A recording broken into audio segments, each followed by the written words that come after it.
Hi, I'm Chef Julia, and today I'm going to be making some plant-based cinnamon rolls with no oil and no dairy, no butter, none of the typical ingredients that you'll find in some of the baked goods that you see. And I really like to make this, but not that often. It's a really good recipe for this time of the year. For me, it was something that we might have on Christmas morning. Cinnamon rolls, just a special treat. So I wanted to make my version, which is made with whole wheat pastry flour and applesauce and, you know, some kind of healthier sweetener like turbinado sugar, but you could use dates. And we're just gonna make it fun and healthier. I'm not saying that this is a healthy thing to eat because it's a sweet, it's a pastry, but it doesn't have all the stuff in it that you'll find in your traditional cinnamon rolls. So we have to get started. We're gonna start with our first thing is to get our yeast activated.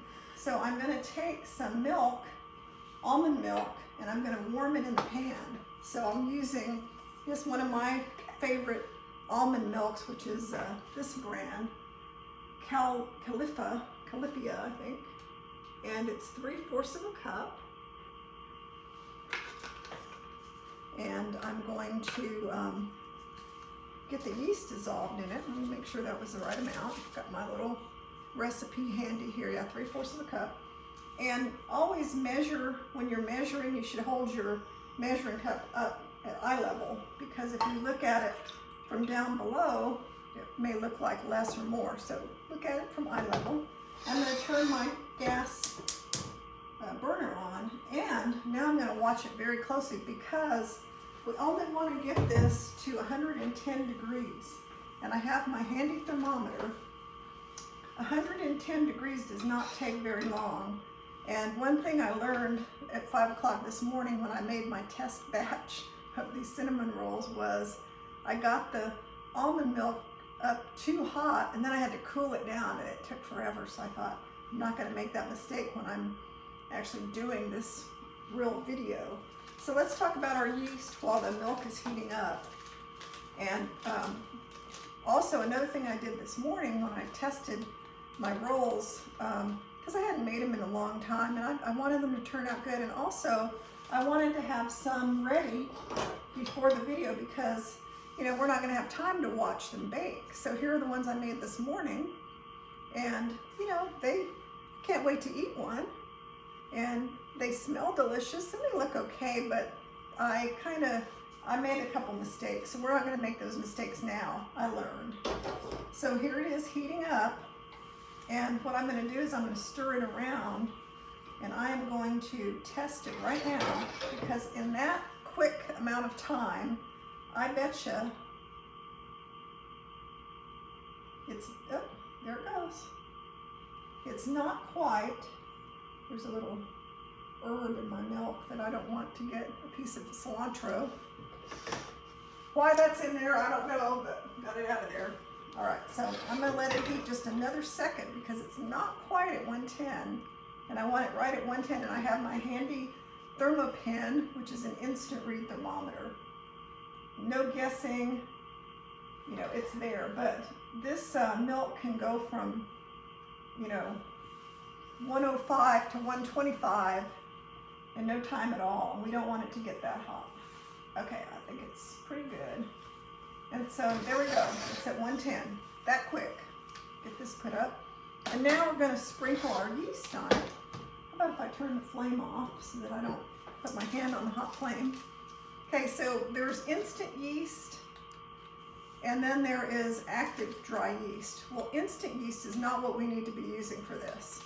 So if your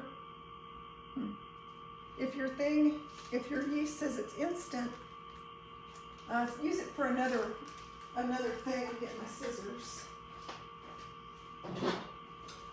because it doesn't need to be activated in water if it's instant. You could just put it directly in the recipe. But in my recipe, we're going to use regular active dry yeast. We're going to sprinkle it on top of the warmed milk, and remember, just one package of yeast. I think one package is like 2.5 teaspoons or something like that. So we want to get the right amount, and we don't want the the milk to be hot. So we're not going to stir it, we're just going to set it there, and I'm just going to set it aside. I'm not going to put it on my burner, I'm going to set it on another area and let it just sit, because the yeast will start blooming a little bit. If your yeast doesn't do anything after the 5 minutes or so, and you look at it and nothing's happened, then your yeast is probably old. It may be expired. It does have an expiration date on it. Every package of yeast will say a date, like this is May 2022. So just look at that. Okay, so now we're gonna measure out our flour. So I have my bowl of whole wheat pastry flour right here. I just put it in a big bowl because it's easier to measure like that. But it looks like this. You can buy this at a regular grocery store. This is Bob's Red Mill. I use that brand because they happen to be about the only whole wheat pastry flour I can find, but I'm sure there are other brands. And we need about 3 cups. And I'm measuring them like this. I'm spooning the flour into the cup because that's a lot more accurate than scooping the flour. So that's 1. Then we'll have 2. And you know, this works really well with flour and sugar and just about anything. If you scoop like let's say the typical way that people measure their flour is they stick the measuring cup in the bag and they go, and then they pat it down like that. Well, when you do that, you end up with more flour than you wanted. So don't do it that way. Do it this way, measure it with a spoon. Trust me on that. It really does make a difference. Okay, so I've got my 3 cups of flour in here, and I'm gonna put 1/4 cup of sugar. I know some of you don't use sugar, so here's the progress of our yeast. See how it's starting to form? You can kind of see little things, you know, coming up. It's activating, it's doing something. It's not just sitting there. So I'm going to use pure cane sugar. I know some of you don't use any form of sugar. You only use dates. So dates, they do have such a thing as date sugar. So you can get date sugar. It is nothing more than, I think it's just made from dehydrated dates, dried and turned into sugar. So there's my 1/4 cup. Put that back in my flour. So you could use that instead of this. I just, you know, I don't use sugar in too many things. So when I'm going to use it, I use the organic pure cane sugar. And I'm fine with that, but you know, you can use whatever you need. And then I'm going to put in my baking powder. It's a tablespoon of baking powder.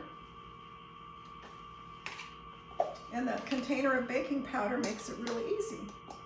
You just, whoops, it's a little too much. It's got a little thing you scrape. So we'll put that in there. Then we're going to put in 2 teaspoons of cinnamon. Any kind you like. This is Saigon cinnamon, but I know there are some people that get Ceylon cinnamon and different cinnamons at Costco and different places. So whatever you like. Just 2, I think 1 teaspoon for now. We'll put another teaspoon in the topping. So we only need 1 in the dough. We'll need 1 a little bit later.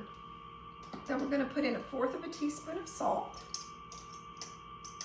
Don't forget the salt. I know some of you say, oh, I don't need salt.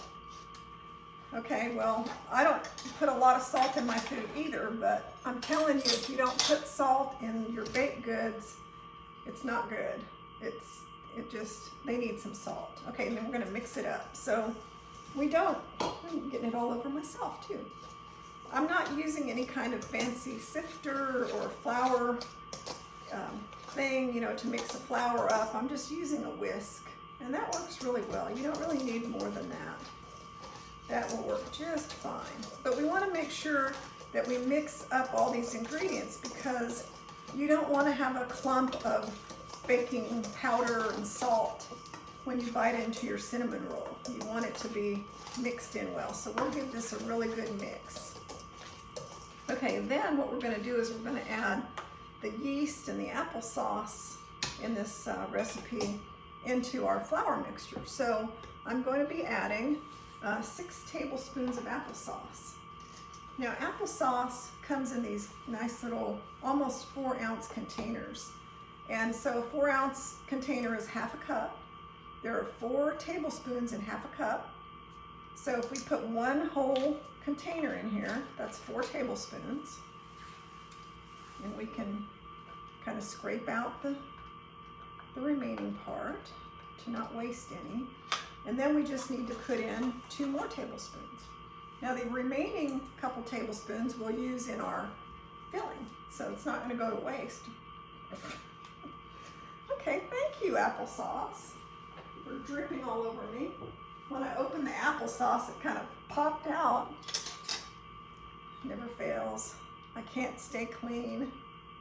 Cooking is not a clean hobby. All right, so I got the applesauce. And so I'm going to take my yeast mixture. Oh, wow, look at that. Now, in the 5 minutes it sat here, it got nice and you can tell it's real puffy. So I'm going to pour that in here. I'm going to scrape out everything that's in the pan so I get it all in here. All right. So I'm going to mix the applesauce and yeast mixture into the flour. And everything else in my recipe goes into the filling. So this was it for the dough. And what I'm doing now is I'm just going to mix this dough together until it comes together and I can start kneading it on my cutting board. But that takes a minute. You know, I don't mind using my tool until it comes together a little bit. And then I'll start kneading it. So there it goes. It's looking like it's supposed to. All right. So it's come together enough, and I'm going to use this tool. This is called a dough scraper, a pastry scraper, dough scraper. And it's just, you can buy them in, you know, kitchen supplies. This one's made by Ateco.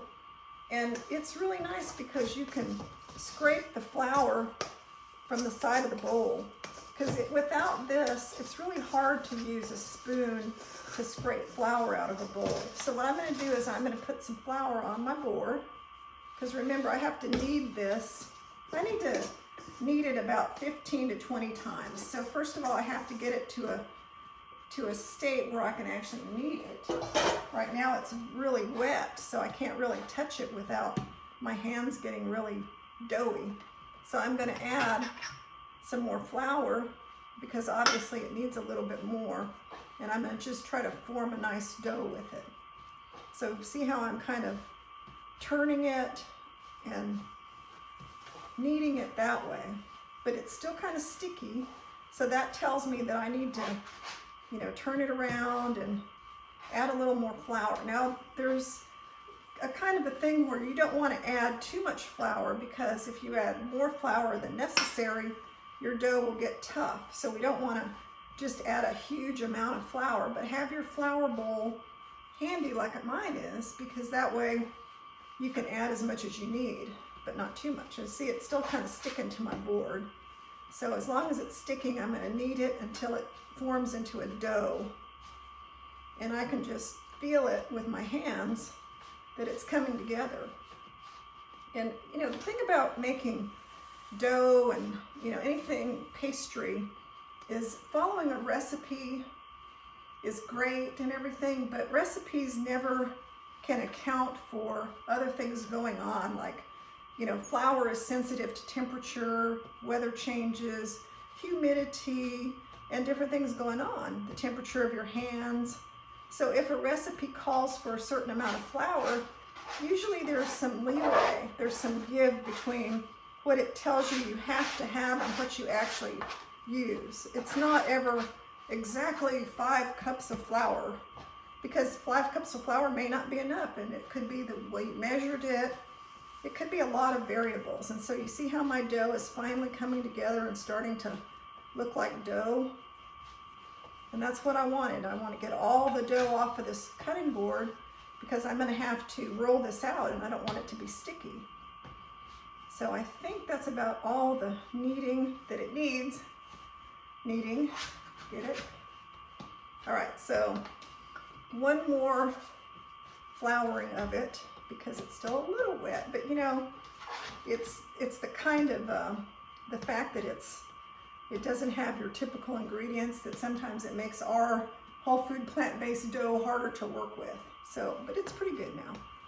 And then I'm going to take my other dough scraper kind of thing, and I'm going to really go over the cutting board because if I don't get all this excess dough off of here, it will stick.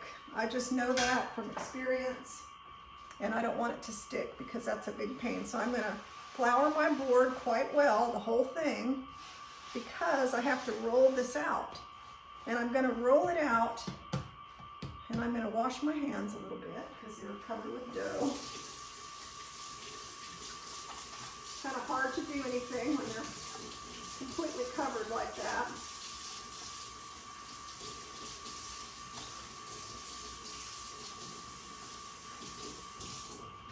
All right, that's better.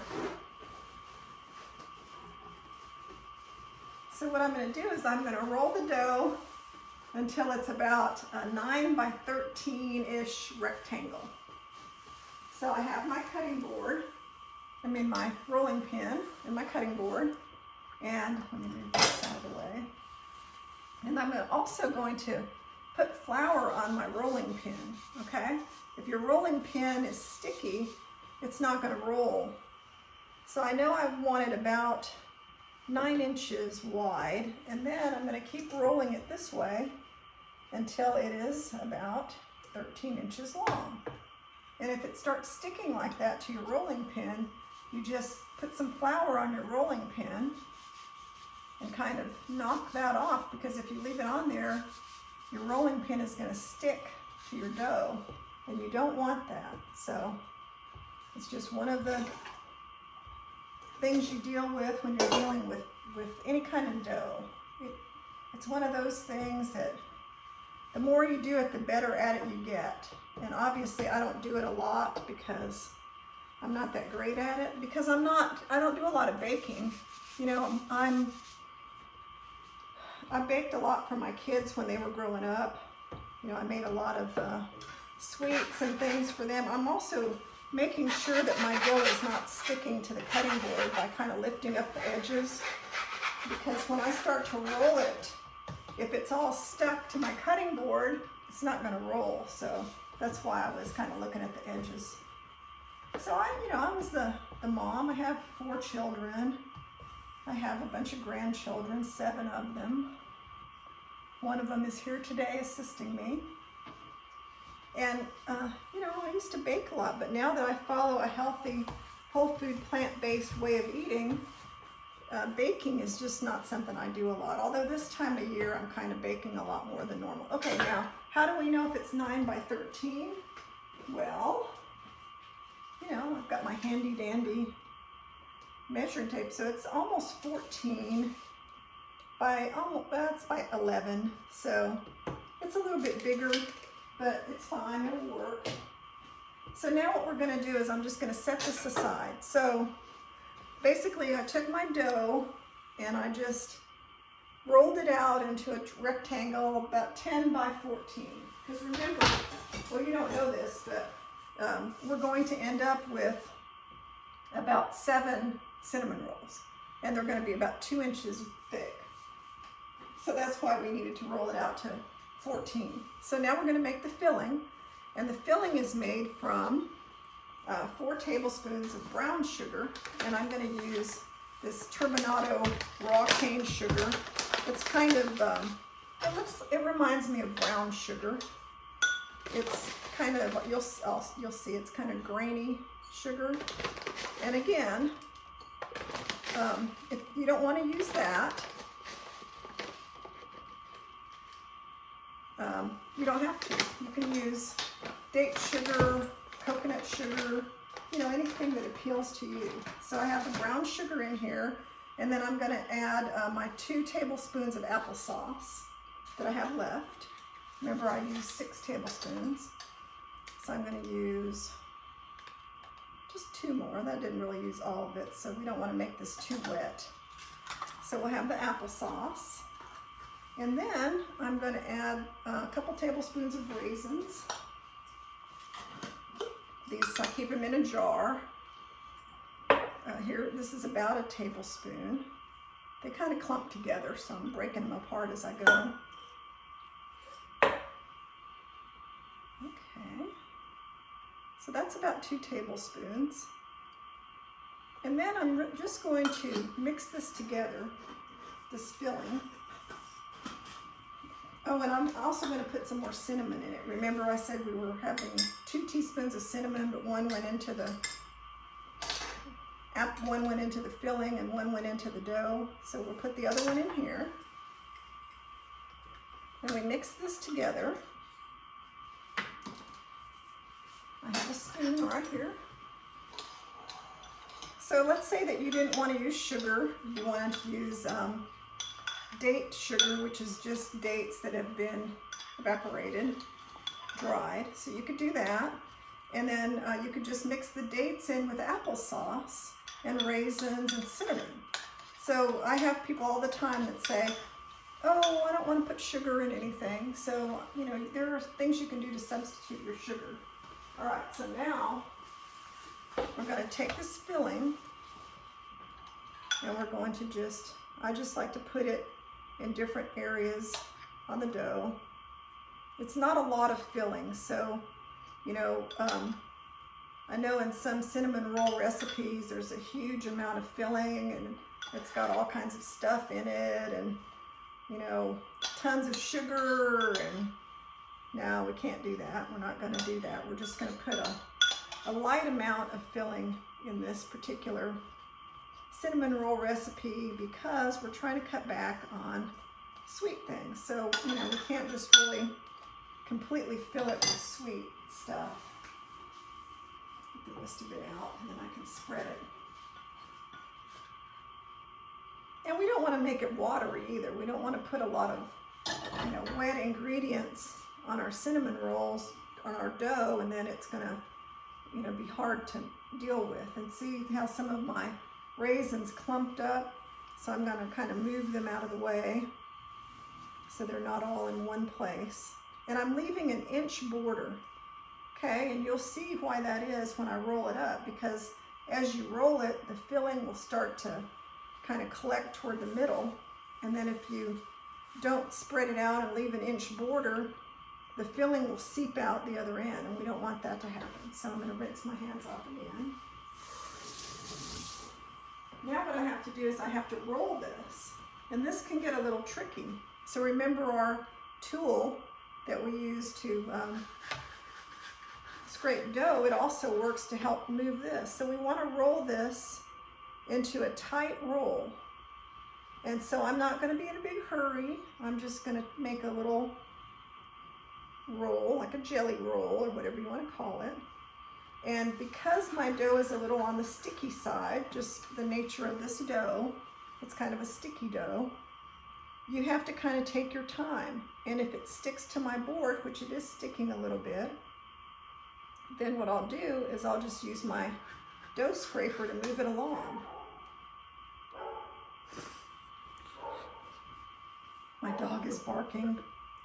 I knew that would happen. Probably someone's trying to deliver a package. All right, so I'm taking my time on this. I'm going to kind of push this end in because I can tell it's a little skinnier than I want it to be at the end. And remember, if it doesn't turn out perfect, it's okay. We're not getting graded on it. Nobody's going to be critiquing your cinnamon roll. That's kind of messy there. You know, you can just enjoy it, and, you know, it's okay. People take these things so seriously sometimes, and then they don't want to make it because they're so afraid it's not going to turn out. It will turn out. All right, almost to the end. But you see what I mean? How the filling, even though I didn't hardly have any on there, it's still accumulated at that end. So this is the hardest place, is to turn it over to the very end.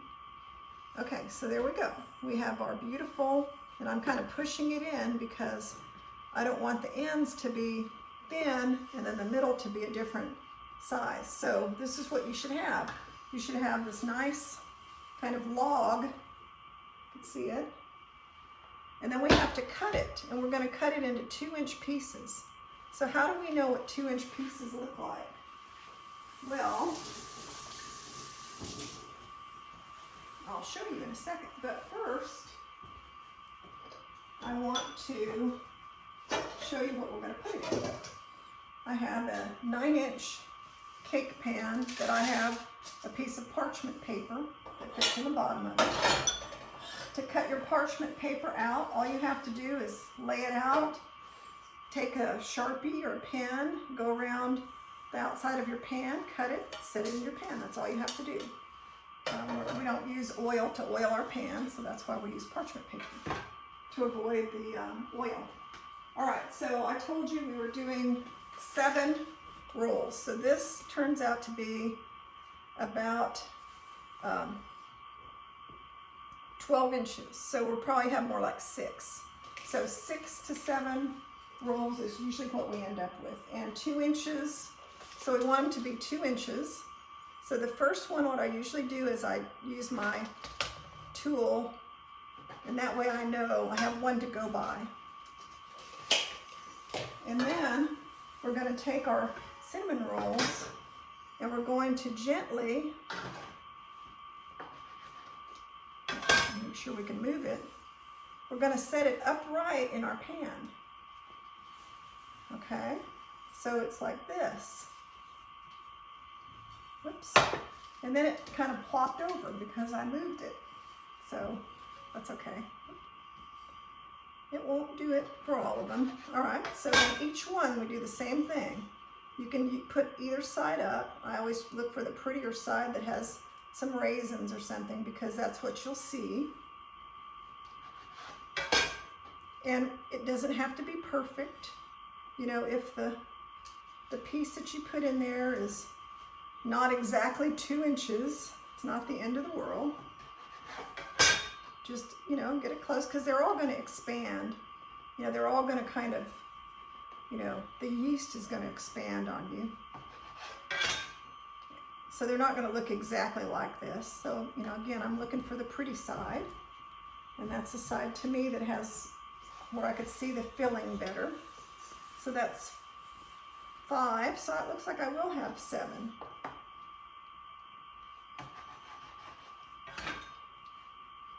So, you know, I probably didn't cut them all exactly 2 inches. This one had a little straggler piece. All right, so there, and then I'm gonna have one more. And this is the biggest one. And I'm just gonna kind of push it down a little bit, put it here. So I have 2, 4, 6, 7. And there you go. That's how they look. And it's okay if they're touching. We don't have to move them apart. They'll still kind of spread out as they cook. We could move them around and we could put the big one in the middle. In fact, I think I'll do that.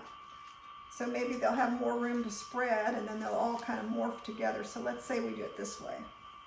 We put the big one in the middle and then we'll be fine. Okay, so now we're gonna make the glaze and then I'm gonna show you how they look when they're finished because I have the ones I made earlier. All right, let me clean up my mess a little bit. All right, the glaze is nothing more than confectioner sugar. I have to go get it. Confectioner sugar and a little almond milk. So here's my confectioner sugar, 1 cup. Now, why do I have it in this old grandma sifter?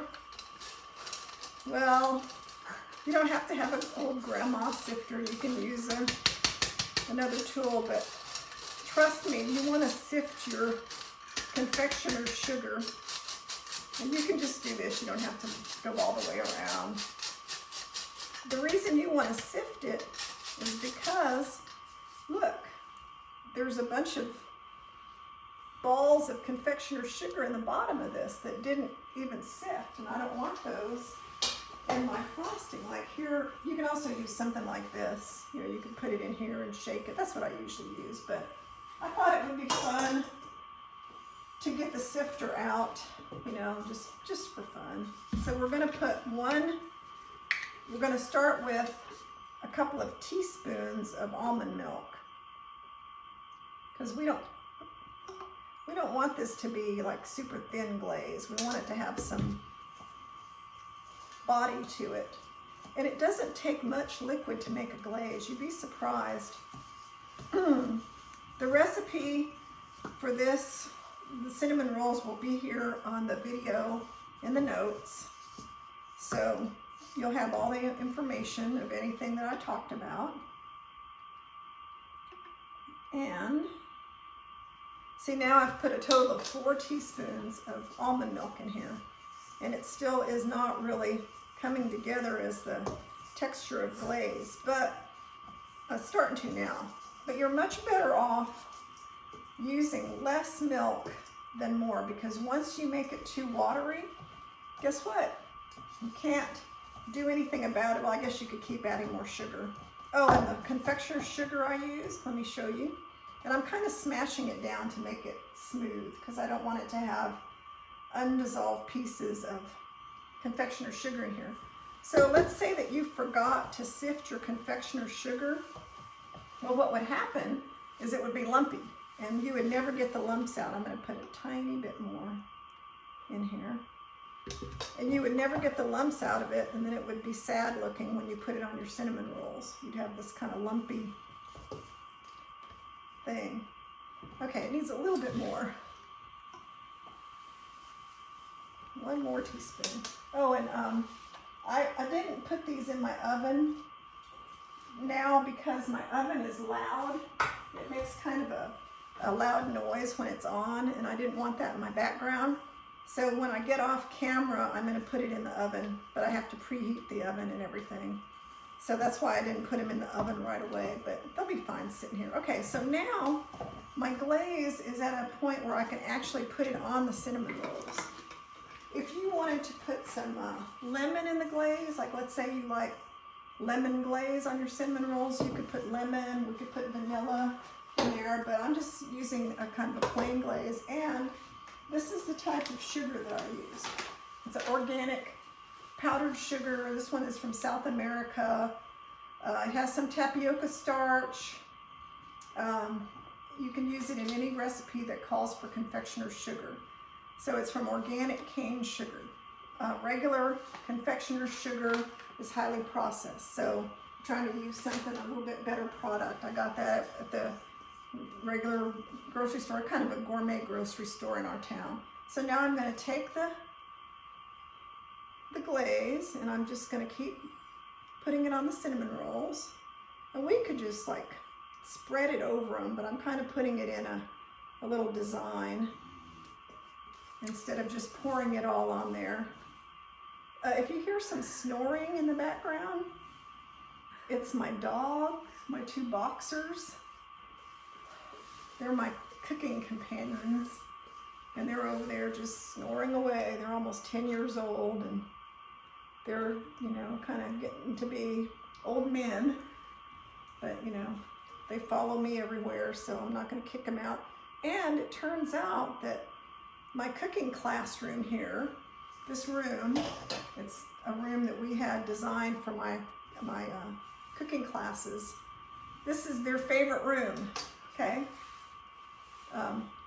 You can see that these are the cinnamon rolls, and I'm going to cut into them, and we'll see what they look like. These are the ones I made this morning, so I'm just going to cut one out of here with my knife, and I have a tool here.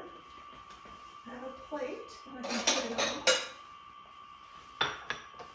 Well, we have to taste it, right?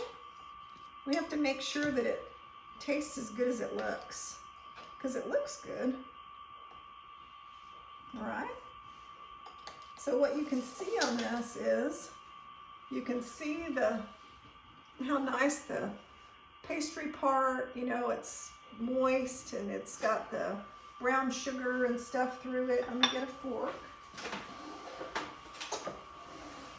Now, I think these would taste a lot better when they're hot right out of the pan. You know, as soon as they're hot, you put the glaze on them and then eat them while they're hot. but let's see how it tastes a few hours after they're made. That's really good. This would taste so great with my hot tea that I have over here. And as soon as I get done, that's probably what I'll do. So if you want to make homemade cinnamon rolls for your special day, or just because it's a cold day and you're stuck at home, now you know how. It's not hard, they're delicious. They don't have any oil, they don't have any dairy, they don't have any eggs, but yet, you know, they're whole grain and they rise up nicely and they have this delicious brown sugar, and we could put nuts in them. I didn't put walnuts in, but definitely if you want to add nuts, that adds a really nice touch, and we could even chop up some nuts and put them on top. So it's up to you. I left the nuts out because I thought they were rich enough, but I do have them available if you'd like to use them.